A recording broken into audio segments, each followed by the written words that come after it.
que atingiu o nível mais alto, mas também, por outro, mostrando o peso do pecado que estava sobre o Filho de Deus, o único ser humano que passou toda a sua vida aqui na Terra sem cometer nenhum pecado.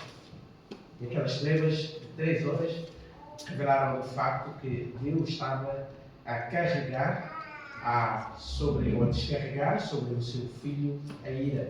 Não podemos evitar esta doutrina da ira de Deus, como infelizmente hoje nos púlpitos essa doutrina vai desaparecendo. Destaca-se o amor de Deus, é como se o amor de Deus fosse algo contrário à sua indignação, à sua ira, mas não é. O amor e o ódio não são opostos, no sentido de antagonia, não é verdade. Uma pessoa que ama pode odiar. Deus ama e Ele é o amor em pessoa, mas Ele odeia o pecado. Por isso é que o pecado será severamente castigado, tanto o pecado dos anjos como o pecado dos homens. É o contrário do amor, não é o ódio, não é a indiferença. E Deus nunca é indiferente, mas Deus odeia. Há um ódio santo, como alguns dizem. E foi aquele ódio que caiu sobre o seu Filho naquela cruz. Por isso, mesmo clamando, e pela primeira vez, naquilo que nós sabemos, o Filho não viu mais o seu Deus. E ele sentiu-se desamparado. E, no fundo, estava não só a mostrar aquilo que é uma vida sem Deus, o que a eternidade sem Deus será, no fundo, é a ausência da presença graciosa de Deus. E é algo terrível. Nós nunca imaginamos, nunca iremos saber de forma completa o que é isso, viver sem um pingo da graça de Deus. Não o sabemos. Mesmo nos momentos mais tristes da nossa vida, há sempre uma graça comum que se vai mantendo lá. Por isso é que o mundo ainda é preservado hoje, com tanta coisa, tanto crime, tantas atrocidades, mas aparentemente o mundo continua a funcionar e Deus pacientemente, porque ainda a sua graça comum vai sendo derramada. Só que quando as coisas forem decididas, então no inferno não haverá essa presença da graça de Deus. E é isso que faz do inferno o lugar mais terrível. Não são tanto as imagens que alguns nos fazem chegar, o fogo lá, etc. É um lugar de tormento, sim, mas não há maior tormento do que a ausência da graça de Deus. E nós só podemos louvar a Deus pela salvação que temos em Cristo Jesus. Amados, nós vínhamos estudando o Evangelho segundo Marcos, já chegámos ao fim, no domingo passado. Terminámos os 16 capítulos de Marcos, quase 1 ano e meio depois, ou mais. E vamos entrar no próximo mês de outubro, vamos estudar uma carta, que é uma das cartas determinantes do Novo Testamento sobre a doutrina da apostasia. O que é uma apostasia? Alguém verdadeiramente salvo pode perder a salvação? Sim ou não? E quando alguém frequenta uma igreja, é batizada, participou em tudo, e um dia desiste de tudo aquilo e até passa a falar mal daquilo que um dia creu. O que é que aconteceu ali? A pessoa perdeu a salvação ou não? Então, esta carta é uma das cartas fundamentais sobre esse tema da apostasia, a carta aos Hebreus. Então, vamos começar as nossas reflexões sobre a carta aos Hebreus e lendo a carta que mais cita no Antigo Testamento, em todo o Novo Testamento, essa carta. Portanto, vale a pena estudá-la, aprender aquilo que Deus tem para as nossas vidas. Enquanto fazemos a transição, hoje, portanto, o nosso texto será na carta de Paulo aos Efésios. Portanto, abram comigo a carta de Paulo aos Efésios, no capítulo 4, e vamos meditar nos primeiros 16 versículos deste capítulo. Efésios, Epístola de Paulo aos Efésios, capítulo 4. Mais uma vez, aproveito para saudar os visitantes, a nossa amiga Helena, pela uma data. Há alguém que fez anos aqui esta semana? Há um aniversariante? Pelo menos até hoje? Não. Estão a guardar tudo para outubro. Então, vamos então para a palavra do nosso Deus. Efésios, capítulo 4. E vamos ler os primeiros 16 versículos. Uma das razões para meditarmos hoje neste capítulo tem a ver também com as mudanças que vão acontecendo. Não é? O ano letivo ou de funcionamento da nossa igreja começou. Quer dizer, a igreja nunca parou de cultuar a Deus, obviamente, mas paramos com a escola bíblica dominical, preciso renovar os compromissos e, como se fosse um ano letivo académico, normal ou público, portanto, nós também vamos começar a nossa rentrée. Por isso, é preciso desafios novos, compromissos novos, etc. E este capítulo é um dos capítulos que nos mostra um pouco o que é a igreja.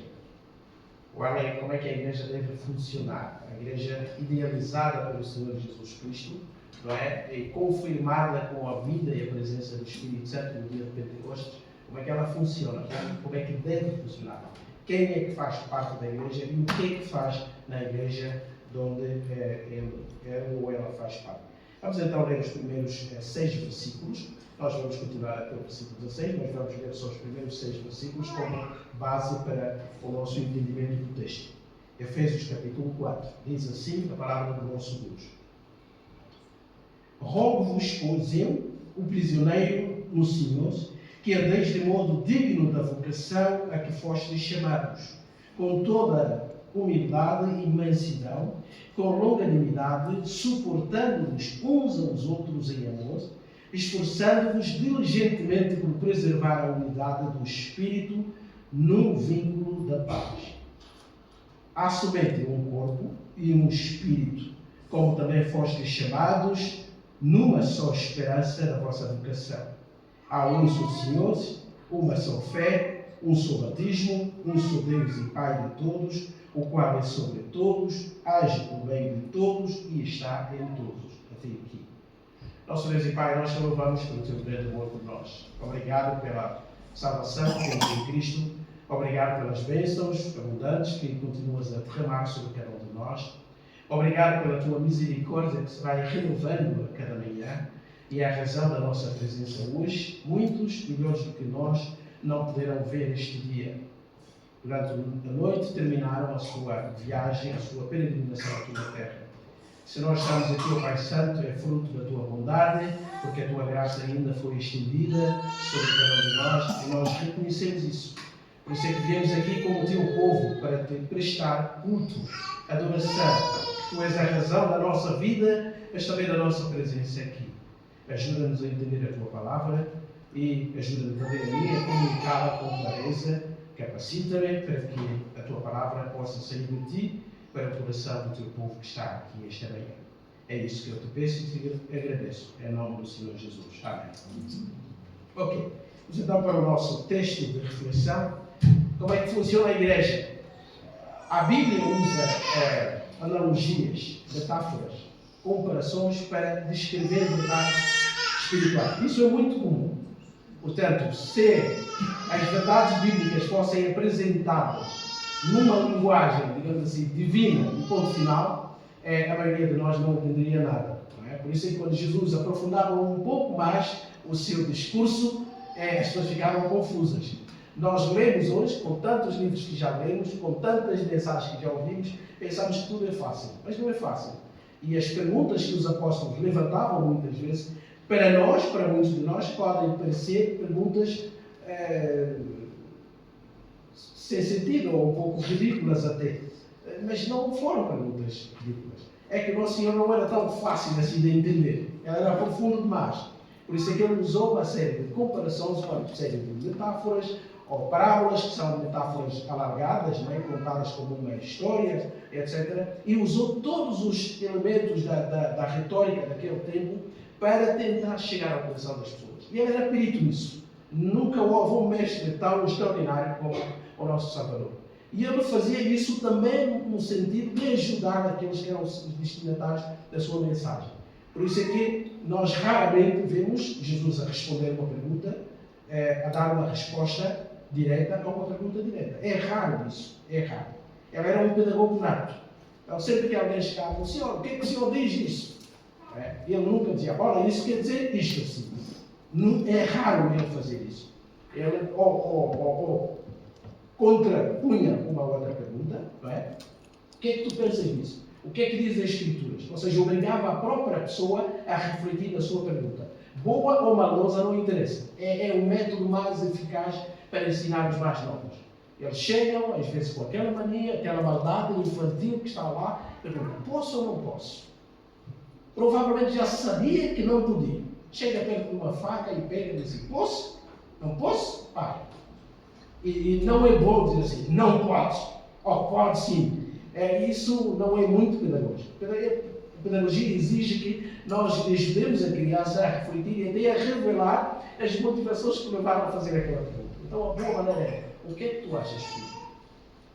Porque isso obriga a pensar naquilo e até revela a maldade muitas vezes que está por detrás da pergunta. E o Senhor Jesus era assim. Ou, às vezes, contava uma história. Então, vocês querem a resposta? Olha, vou contar uma história. Era uma vez assim, e no fim é que diz, o que é que vocês acham? Quem é o meu próximo para ser amado por mim? Jesus disse, bom, é fácil dizer isso assim. Mas será que a pergunta foi tão verdadeira assim? Ele vai contar a história de alguém que foi assaltado. E no fim devolve a pergunta. Para ti, quem foi o próximo? Então a pessoa é obrigada a refletir não só na pergunta, mas também a meditar na resposta que ela própria também ajudou a construir. Não é? Então o Senhor era perito nisso. E aqui,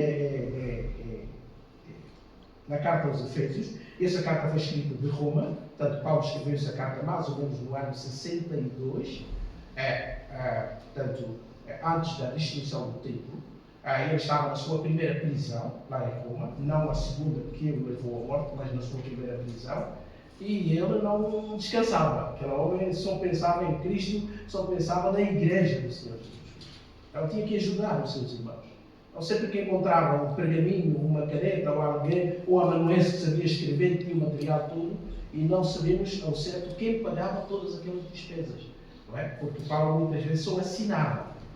Ele ditava as cartas e só assinava. Né? Várias vezes surge no Novo Testamento Paulo a dizer, a assinatura é minha, do próprio Paulo. Então ele escreve com a mão para certificar aquele documento que de facto veio de Paulo, porque havia muitas pessoas, pseudo-apóstolos, que tentavam escrever outras coisas que não tinham nada a ver com os verdadeiros apóstolos. Mas na maioria dos casos, as cartas eram escritas por amanuenses, especialistas em escrita, em caligrafia. Não é?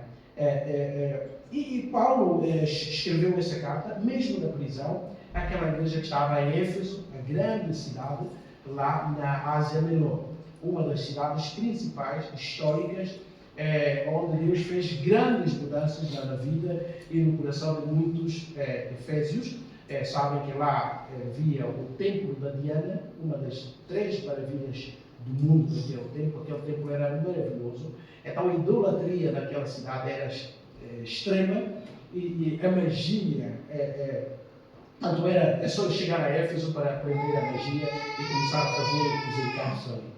Não é? Muitos pastores hoje, famintos de milagres, se estivessem naquele tempo, então enchiam Éfeso todos os dias para buscar a magia e mais poder para realizar milagres. E o espírito maligno trabalhava na vida de muitas pessoas, não é? E havia coisas extraordinárias que aconteciam lá também.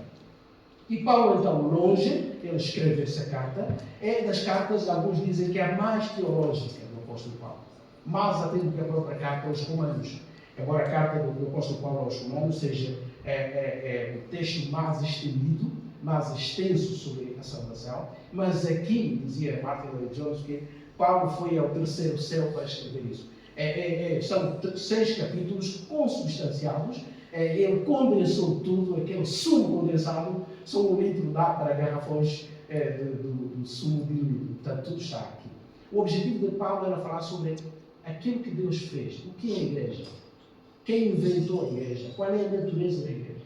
O que é que nós chamamos de igreja? Quando pensamos na igreja e afirmamos que pertencemos à igreja, o que é que estamos a dizer às outras pessoas? É apenas mais uma associação, um conjunto de homens e mulheres que decidiram unir-se e pactuar sobre algum tema, ou é algo muito mais? Então o que Paulo vai dizer nesta carta é mostrar a profundidade da natureza da própria igreja. E ela está intimamente ligada à natureza do próprio Deus. É importante isso. Aliás, Paulo deixa algumas verdades aqui, como no capítulo 1, desta carta, onde ele diz sobre o que é ser salvo, o que é isso nascer de novo, ser regenerado. O que é que acontece? É apenas uma decisão que alguém toma, eu aceito Jesus, ou vai à frente, ou faz a oração do pecador, como se popularizou como o método mais eficaz do evangelismo, e esse método não é bíblico. E eu lembro-me uma vez, estava aqui, acabou o nosso culto, e alguém que nos estava visitando naquele dia, e disse: por que o pastor não fez apelo? Eu ouvi a mensagem, e disse: pastor, por que não faz apelo? Acho que não foi a primeira vez, já foi a segunda vez que essa pessoa esteve cá. E se da outra vez também não fez, porque o pastor não fez apelo, no sentido de convidar as pessoas para a frente. Eu fui simpático, dizer, normalmente eu não faço, não é? Porque quem convence é o Espírito Santo, não é o apelo que torna a pregação mais eficaz. Mas também, eu não disse, infelizmente, mas também não é bíblico, não encontro nada disso na Bíblia. O único apelo que eu encontro na Bíblia é arrependei-vos e crer. Nunca uma música de fundo para chamar as pessoas, manipulá-las emocionalmente. Isso é o nosso tempo que pensa mais em números do que propriamente em salvação. A regeneração é algo muito mais profunda do que apenas levantar uma mão e dizer: um dia eu fiz a oração do pecador. E quando fui para casa, depois de ter essa conversa, lembrei-me de uma história verídica que aconteceu no ministério de Martin Lloyd-Jones. Alguém assistiu, no culto ele fez uma campanha durante vários dias na igreja onde ele pregava, e alguém um dia foi lá e falou com ele e disse assim, mais ou menos na mesma lógica, ele disse assim: é pena que o irmão ontem, o pastor ontem não tenha feito apelo. Ele disse: mas por quê? Ele disse: porque eu estive aqui, culto de ontem, e estava quase a entregar a minha vida ao Senhor Jesus Cristo. Mas como o irmão não fez apelo, estava mesmo ali, só esperava que o irmão fizesse o apelo para eu ir lá à frente. E Martin Lloyd-Jones, com muita sabedoria, disse: então, e hoje? Disse: não, essa decisão era para ser tomada ontem. Ontem que eu estava mesmo, e bastava para as pessoas chamarem, eu seria a primeira pessoa. E com toda a graça do Martin Lloyd-Jones, disse: ainda bem que eu não fiz apelo, porque não seria a verdadeira conversão, seria apenas uma emoção. E ele ficou muito ofendido. Martin Lloyd-Jones disse: não fique ofendido, meu amigo. Porque se na verdade aquilo que estava a sentir era a obra do Espírito Santo, ela seria válida hoje também. Como é que ontem estava tão pronto, só faltava um apelo, e hoje até lamenta porque não se entregou, porque não houve apelo. Ainda bem, porque seria meu apelo, não seria do Espírito Santo. E muitos pastores correm esse risco para manter números. E Paulo não pensava assim. Por isso é que ele fala nesta carta, ele chega mesmo a dizer que o poder que salva o pecador, está lá no capítulo 1, ainda nesta carta, é o mesmo poder que levantou Jesus Cristo da morte. Irmãos, pensem nessa declaração de Paulo. Ele está dizendo, quando alguém é salvo, o que acontece na vida daquela pessoa, o poder que age para que essa pessoa seja salva, é o mesmo poder usado pelo Deus Pai de não deixar o seu filho no túmulo. E nós temos que fazer uma dedução e comparação lógica aqui. Então, se é possível ser salvo e perder a salvação, significa admitir que esse poder de Deus não é tão suficiente para manter o salvo.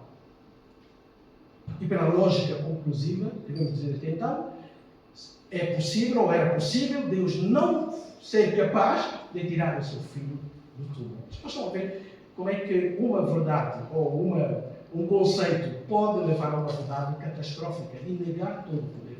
E Paulo, inspirado pelo Espírito Santo, afirmou isso no capítulo 1 dessa carta aos Efésios.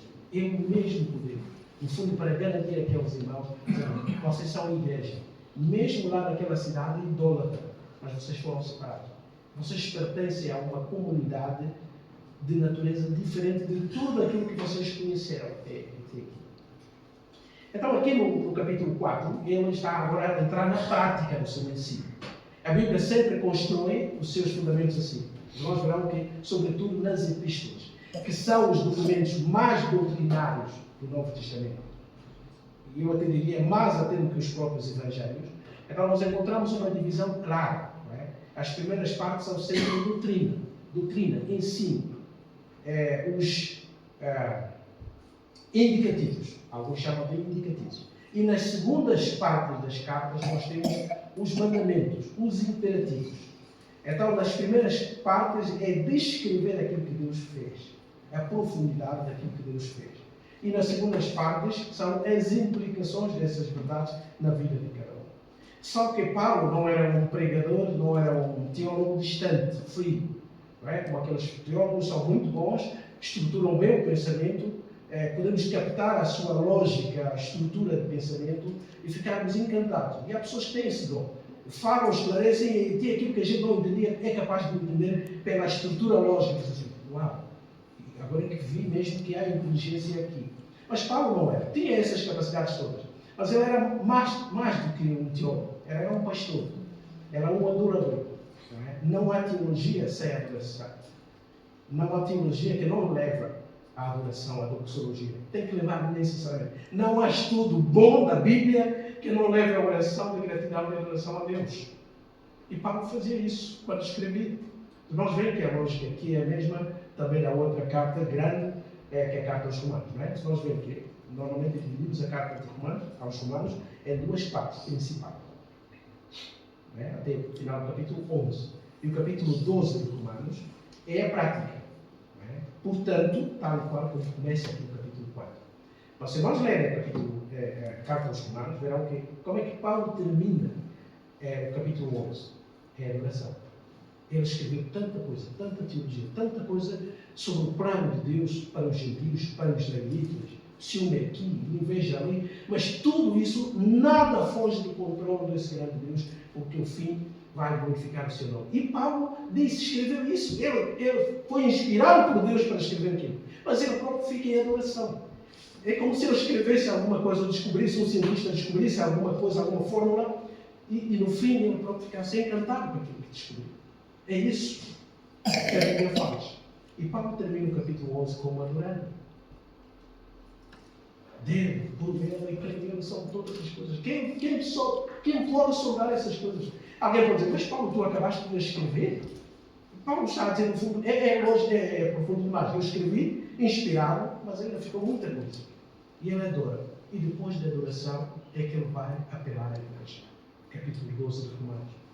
Portanto, ou seja, se tudo isso é verdade, e é, então como é que deve ser a nossa reação diante dessa mensagem? Na prática, como é que a igreja deve viver? Os irmãos repararão que é exatamente o que ele faz aqui. Como é que termina o capítulo 3? Os primeiros 3 capítulos de Efésios são doutrina, do mais fundo que há sobre a igreja. Mas ele termina com o capítulo 3, é adoração. 3:20. Ora, aquele que é poderoso para fazer infinitamente mais do que tudo quanto pedimos ou pensamos, conforme o seu poder que opera em nós, a ele seja a glória na igreja, vejam aqui por menor, e em Cristo Jesus, por todas as gerações, para todos sempre. Amém. Nós vamos responder. Amém. Terminou a carta. Ele não terminou, não. Ele foi forçado a adorar. É a mesma coisa que faz em Romanos. Capítulo 11 de Romanos termina com Amém. E começa o capítulo 12. Portanto, é exatamente aqui a minha versão diz hoje, equivalente, mas não é tão pesado assim. Ele está a começar. Está a fazer uma dedução lógica para iniciar o outro lado da prática. Portanto, se o amor de Deus é tão maravilhoso, ultrapassa tudo aquilo que nós sabemos, tal como deve ser a nossa vida. Porque no capítulo 3, aqui em Efésios, eu estava a descrever o amor de Deus. Não é? Os irmãos podem ver que ele queria que orava pelos Efésios para que eles entendessem, ou pelo menos Deus abrisse a sua mente para compreender. Vejam lá comigo. Capítulo 3. Versículo 18. A fim de poderes compreender com todos os santos qual é a largura e o comprimento e a altura e a profundidade e conhecer o amor de Cristo que excede todo o entendimento, para que sejais tomados de toda a plenitude de Deus. Teologia fundo, ou de fundo. Infelizmente a nossa vida às vezes é muito cheia de teologia. As nossas igrejas são peritas e graças a Deus, porque a teologia, a doutrina é fundamental. Uma má doutrina normalmente leva a más práticas.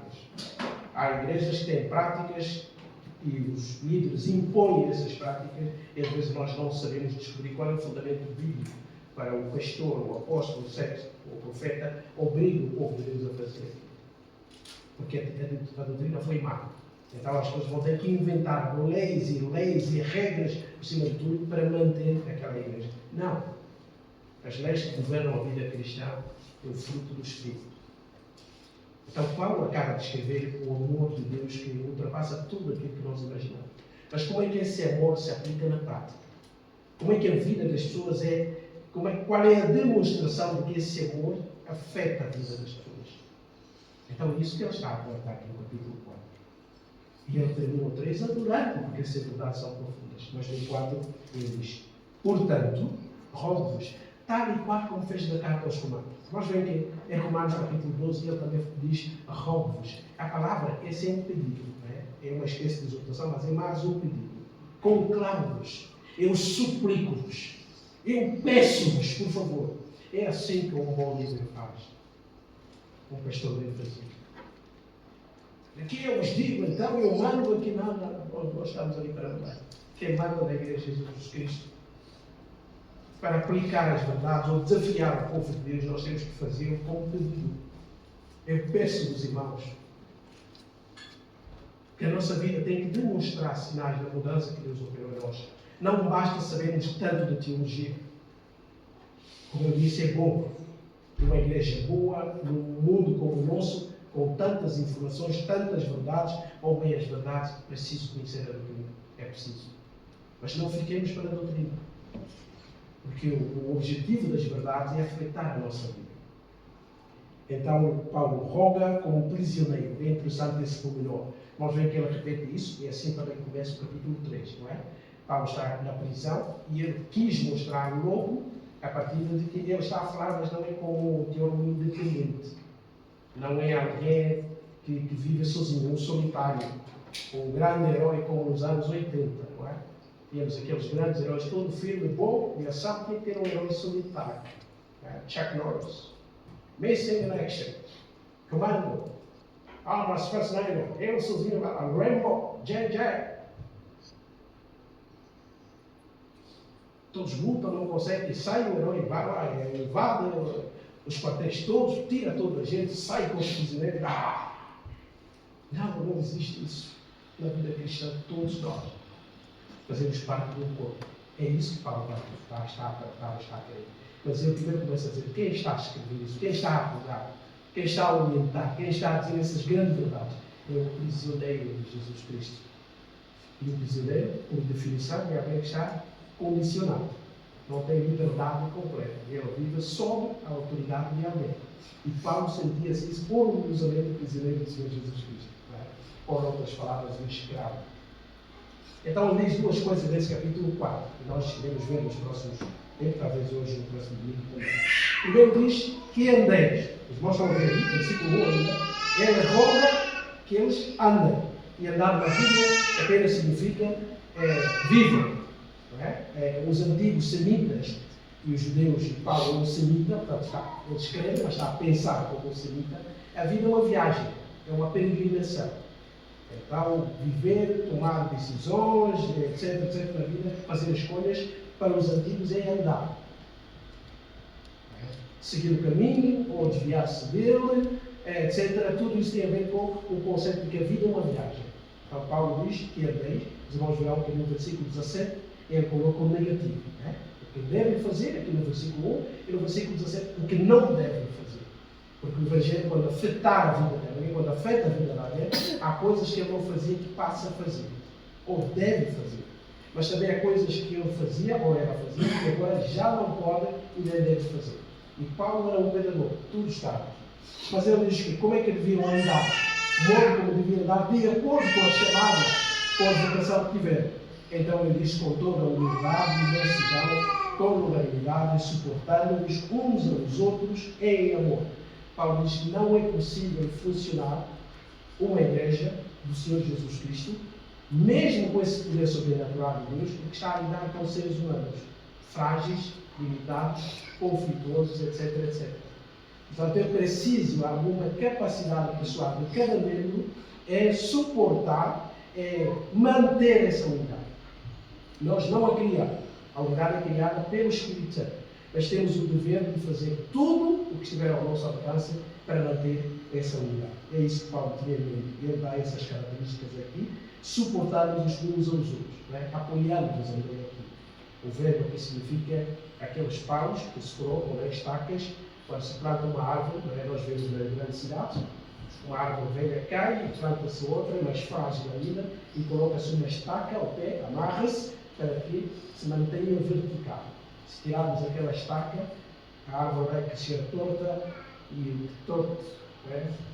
Sei lá, não sabe o ditado, fica já assim de nascimento, direito dificilmente sem direito, não é? Então, é essa a ideia aqui do Paulo. É possível que haja problemas de verticalidade na Igreja do Senhor Jesus Cristo. Então, o Paulo está a dizer que é preciso suportar uns aos outros. E qual é a motivação? Qual é a base para esse suporte? O amor.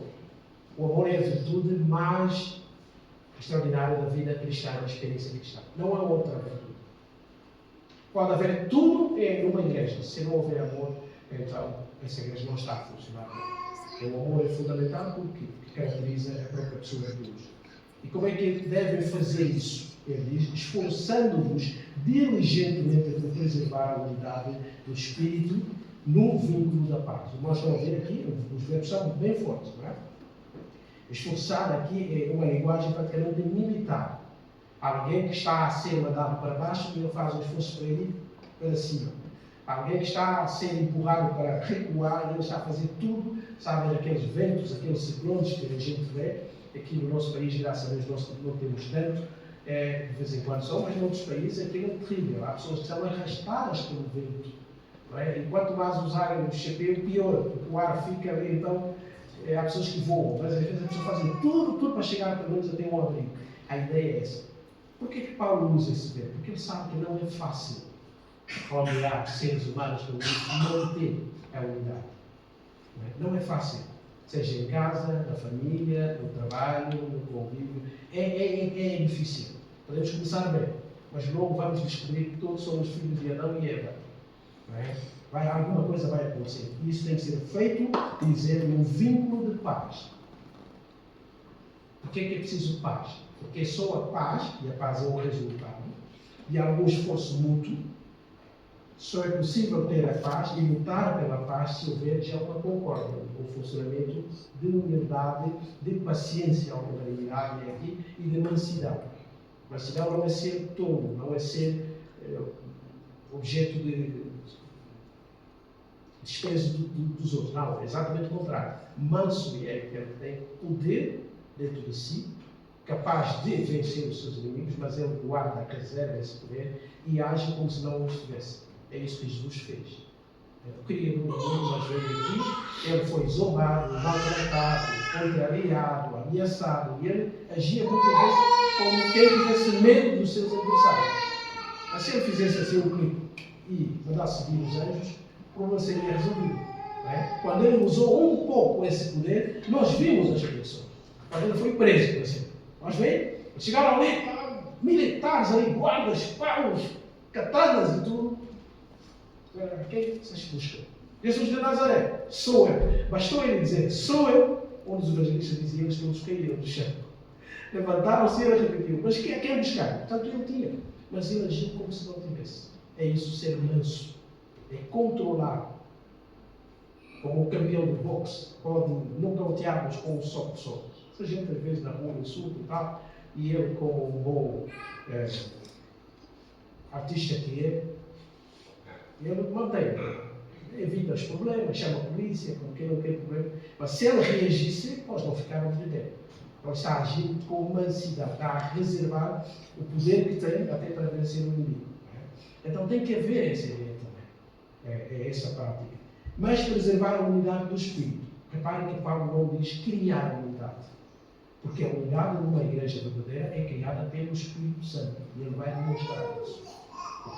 O que nos é mandado fazer é preservar, ou seja, conservar, manter, fazer tudo aquilo que Paulo diz aqui para manter essa unidade, que é a unidade no Espírito. E o vínculo e o elo de ligação, a corda que liga todas as coisas, é essa paz que ele já pede, mas tudo sempre com a motivação que é o amor. Por isso é que ele termina, e vamos terminar com esses 3 versículos, ele então começa a dizer, de onde é que vem a unidade? Que nós devemos preservar e manter. Qual é o fundamento? Qual é a base disso? E ele está a dizer, a base está em Deus. E implicitamente ele fala da Trindade aqui. É uma doutrina ligada também aqui. Os irmãos sabiam que há crentes chamados a única pessoa, não é? Crentes unitaristas. E hoje defendem, dizem assim, nós não acreditamos. É no Pai, Filho e Espírito Santo. São apenas 3 manifestações, portanto, diferentes, mas não significa que as pessoas existam em si. Não é isso que a Bíblia ensina. A Bíblia ensina que não só agem de 3 formas diferentes, não, coexistem essas 3 pessoas, só que formam um só Deus. O mistério é, e temos que aceitá-lo como tal. Então Paulo começa a esclarecer quando ele diz assim, há somente um corpo e um espírito. Então ele diz que vocês fazem parte de um corpo. É claro que ele está a pensar também na Igreja de Jesus, portanto, a Igreja católica no sentido universal, Igreja geral, mas obviamente está a pensar também na Igreja local, lá em Éfeso, porque a Igreja universal é representada visivelmente pelas igrejas locais. Não vale a pena falar da Igreja local, da Igreja mundial, sem falar da Igreja local. Embora a verdade seja dita, nem sempre uma igreja local, ou todos que fazem parte da membresia de uma igreja local, pertencem à Igreja do Senhor Jesus Cristo. Não é isso. Mas a ideia aqui, ele também está a pensar nisso. Não só corpo, nós formamos um corpo. E ele destaca esse conceito para mostrar depois como é que um corpo funciona quando está vivo. E, num só espírito, como também fostes chamados numa só esperança da vossa vocação. Nós fomos chamados por Deus e cada um tem uma vocação, tem uma inclinação para fazer algo na prática. Cada um tem uma experiência de salvação diferente, mas cada um é capacitado por Deus e qualificado por Deus para exercer a sua função dentro da igreja. É isso que significa fazer parte da igreja. Não há assistentes da igreja. Não há aqueles que fazem e outros que não fazem. Não há aqueles que executam e outros que não fazem ou pagam. Não, a ideia bíblica é que cada um da igreja é um membro ativo e que deve participar. Por quê? Porque só há um corpo, não dois. E há um só Espírito que faz essa chamada eficaz. Cristo morreu pelos pecadores e o Espírito Santo convence os pecadores e os chama para essa unidade.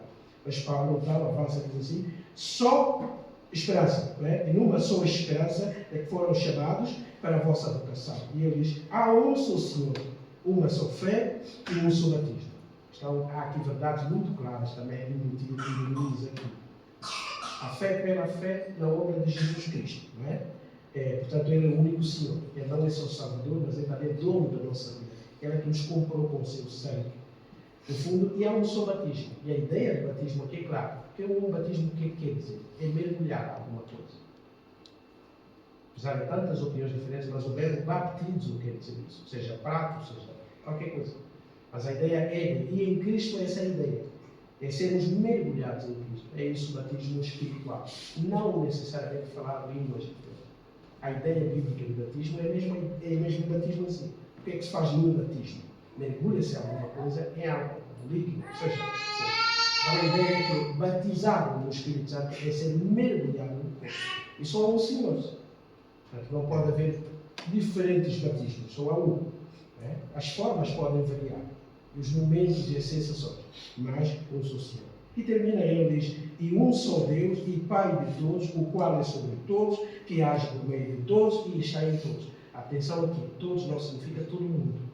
Nós já sabem que usa-se esse versículo para se pregar o universalismo. Porque no fim de contas toda a gente será salva porque Deus é bom. Mas é perigoso pensar assim. Até porque na estrutura gramatical, nós sabemos que todos não significa necessariamente todos sem exceção. Não é isso. Não é verdade. E entre os gregos não é assim. Todos podem dizer todos sem exceção, ou também pode dizer todos sem distinção. É o que na maioria das vezes significa. Então Paulo está a dizer Deus é Pai de todos, então não está a dizer Deus é ateus não eleitos, todos é Pai de todos, não. Contraria tudo que é Deus. Então todos aqui, Paulo está a pensar na igreja do Senhor Jesus Cristo. Onde o Filho é o Senhor, onde o Espírito Santo é que chama eficazmente, etc.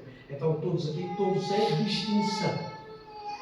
Todos que estão na igreja, sem distinção, estão debaixo dessa unidade, ou devem estar. Portanto, atenção aqui, e isso é fundamental, irmãos, percebermos. Então Paulo diz que esse Deus Pai age por meio de todos e está em todos. Isso é maravilhoso, não é? Esse Deus é o Pai de todos, não só estamos no corpo e pertencemos a uma família, mas também Ele é sobre todos, está acima de todos. Ele é o nosso chefe, é o nosso Deus. A vida do salvo é uma vida de dependência da vontade de Deus. Ninguém pode ser salvo e viver a sua maneira. Não existe isso no cristianismo bíblico. Mas também age por meio de todos. Não é? A ideia aqui é muito interessante. Porque ele está a pensar aqui, está a pensar na unidade. Então eu não sou a peça única aqui da igreja. Se eu seguir, aqui vai ser uma miséria. É mentira isso. Mentira. Porque Deus age por meio dos outros também. É verdade que eu posso ser coração ou pulmão, se calhar o órgão de alguma valia no corpo. Mas isso não faz de mim superior em relação àquilo que é a orelha ou o joelho. Isso é ilusão humana. Cada um foi colocado no corpo para funcionar. E Deus é o próprio Deus que age em todos, ou por meio de todos. E está em todos. Obviamente que aqui a presença de Deus são os crentes. Não é? Deus pode agir graciosamente na vida até daqueles que não são de Deus. E a Bíblia vai mais longe, né? Diz até que até ouve as suas orações. É curioso isso. Nosso Deus é maravilhoso. A graça de Deus está além daquilo que nós pensamos. Deus ouviu a oração do primeiro antes da sua conversão. E o anjo afirmou: as suas molas foram ouvidas, as tuas orações também. Então, mas a salvação só chega. E a presença, a manifestação do Espírito Santo quando Pedro chega em casa. A viúva que pede ajuda a Jesus Cristo, a Bíblia não diz que era crente no sentido de salvo. Não, mas tinha uma fé, uma crença, uma confiança tal que Jesus até admirou a confiança que ela tinha. Então Deus é muito mais do que aquilo que nós imaginamos. Mas graças a Deus é uma graça especial para nós, para a igreja, para com o seu povo. E Ele também está em todos. É isso que nos capacita então a funcionar. Até aqui, vamos ficar por aqui. Paulo tratou da unidade. Uma igreja, no sentido geral ou local, é um conjunto desses homens e dessas mulheres, agraciados pelo Espírito Santo, pelo Deus Pai, Deus Filho e Deus Espírito Santo. E estão mantidas ali pela força do Espírito Santo. Mas também são desafiadas, ou seja, cada uma das partes desse corpo é desafiada a fazer tudo o que estiver ao alcance, esforçando-se, às vezes contra uma rajada de ventos, entre aspas, de conflitos e de personalidades, para manter a unidade, o vínculo de paz. E é isso que o nosso lado, os imperativos. Os indicativos, Paulo já disse até o final do capítulo 3, agora ele está a dizer, vocês também têm que participar. Deus é que chamou toda a salvação, a obra de Deus. Agora, cá dentro, cada um deve agir assim. É isso que significa a Igreja do Senhor Jesus Cristo. Que Deus os abençoe. E os próximos versículos são maravilhosos, porque Paulo vai falar da Igreja como universidade. É curioso, não é? Uma universidade, a palavra é composta, não é? Temos unidade, temos diversidade. Escola superior, onde há projeto comum, científico, mas há cursos diferentes, há visões diferentes, etc. E a Igreja é uma universidade. Há unidade. Essa unidade é colocada pelo Deus, ou por Deus, e ela deve funcionar na prática, mas também Paulo vai dizer, mas há diversidade. Deus não faz de nós robôs. Alguém dizer que para verificar se uma igreja é uma seita ou uma igreja bíblica é ver como é que os líderes mandam o povo fazer as coisas. Todos bateram palma, todos batem. Todos silêncio, todos silêncio. Todos se vistam de azul, todos aparecem de azul. E Spurgeon dizia, quando virem isso numa igreja, cuidado. Já há traços de seita. Tem que haver liberdade em Cristo. Há unidade, sim, mas há diversidade. Há até no funcionamento. Propósito comum, mesmo Senhor, mesmo objetivo. Tudo nos liga, é um organismo vivo, mas a mão não foi feita para ouvir. A orelha não foi feita para apreciar a comida, o sabor da comida, não. Isso é a função da língua. Agora, no seu conjunto, todos se protegem, todos intervêm uns nos outros para manter essa unidade funcional no organismo vivo. Que Deus nos ajude a compreender isso. Então, cada um deve fazer essa pergunta final. Qual é o meu papel nesse ponto? Eu estou nesta igreja local. Qual é o meu papel? Qual é a minha função aqui? Se eu pertenço ao povo. E tem que haver, necessariamente. E nós iremos no próximo da reflexão, se Deus permitir, até partes do nosso organismo que, pouco tempo, poucas décadas, foram tidas como partes inúteis. Aqueles que zombam de Deus dizem que Deus criou partes do nosso organismo que não têm função nenhuma. Como o apêndice e outras coisas, algumas glândulas que nós temos, não têm função nenhuma. E hoje ninguém pode afirmar isso. Porque a ciência vai investindo, vai investigando, vai descobrindo que aquela parte que está ali parece que está a mais. Até os médicos antigos, assim que doía, é só cortar, tiravam. Hoje já sabe qual é a função vital. Não sabiam que quem não tem os últimos dedos dos pés perde o equilíbrio. Quem já viu pessoas mutiladas cambalear, às vezes sem posição, se a gente mandar tirar os sapatos, verão que na maioria dos casos, naqueles casos, por lepra, por qualquer outra coisa, ou por violência também, tem os dedos. Aquele dedo pequenino, ali no cantinho, parece que não está a fazer nada. Exerce uma função para o nosso equilíbrio vertical, mas nós não imaginamos. Então, tudo o que Deus colocou no corpo tem uma função. Há algumas funções mais vistosas, outras menos vistosas, mas todas têm função. Que Deus nos abençoe, que faça de nós uma igreja viva. Já temos essa vida em Cristo, a igreja unida. O Espírito já garantiu isso, agora que tem sabedoria cada um de nós para contribuir para a unidade da igreja. Vamos orar. Pai, nós te louvamos pelo teu grande amor por nós. Obrigado pela obra maravilhosa que tu realizaste em cada um de nós.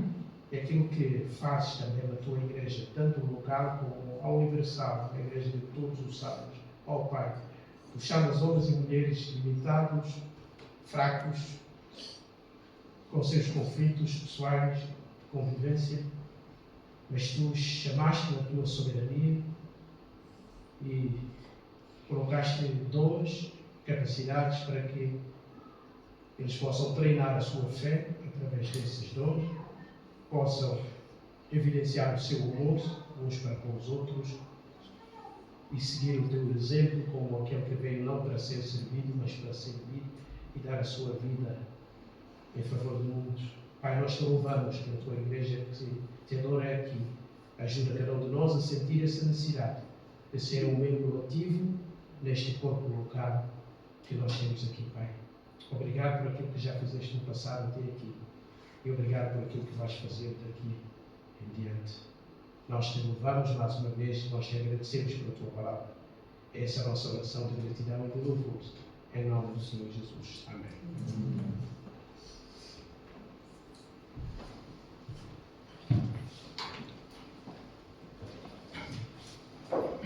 Obrigado, pastor. Vamos terminar o nosso culto com um cântico que diz: sei que foi pago um alto preço. Então, o pastor vai nos ajudar, se puder ainda, se tiver forças em ajudar.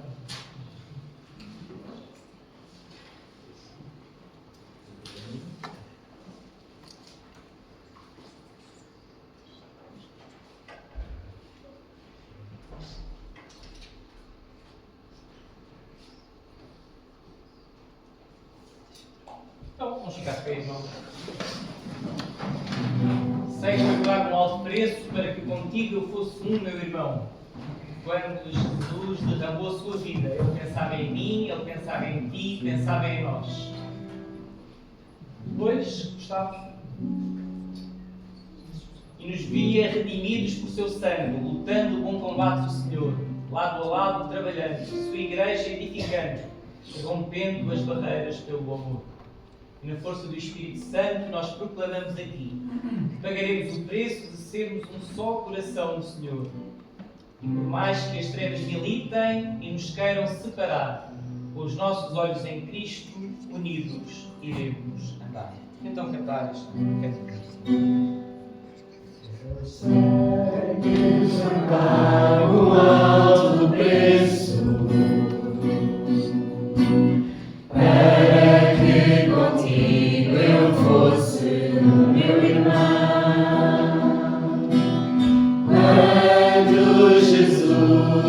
derramou sua vida.